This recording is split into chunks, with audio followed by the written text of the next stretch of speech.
લક્ષ્ય ન્યૂઝ, એક નજર, એક લક્ષ્ય. ડભોઈ શ્રી દયારામ કેળવણી મંડળ સંચાલિત શાળા ખાતે ભક્ત શિરોમણી દયારામની 248મી જન્મ જયંતિની ભવ્ય ઉજવણી કરવામાં આવી.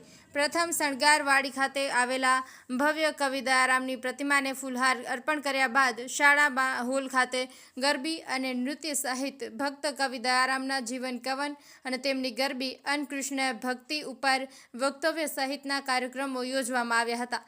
ડભોઈ દર્ભાવતીના પનોતા પુત્ર અને પ્રબળ કૃષ્ણ ભક્ત અને સંત શિરોમણી એવા ભક્ત કવિ દયારામની આજે 248મી જન્મ જયંતિ હોય ત્યારે ડભોઈ ખાતે આવેલા એકમાત્ર સંસ્થા શ્રી દયારામ કેળવણી મંડળની તમામ શાળાઓ દ્વારા ભક્ત કવિ દયારામની જન્મ જયંતિની હર્ષોલ્લાસ સાથે ઉજવણી કરવામાં આવી હતી.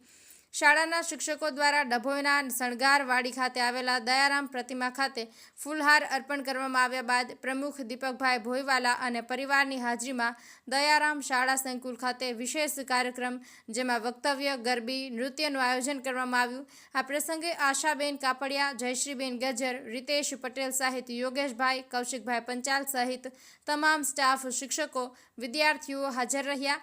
વિદ્યાર્થિનીઓ દ્વારા ભક્ત શિરોમણી કવિ દયારામની ગરબીઓ ઉપર વિશેષ ગરબા નૃત્ય પ્રસ્તુત કરવામાં આવ્યું હતું અને હર્ષોલ્લાસ સાથે દયારામ જયંતિની ઉજવણી કરવામાં આવી હતી. નિરંજન ચૌહાણ, ડભોઈ.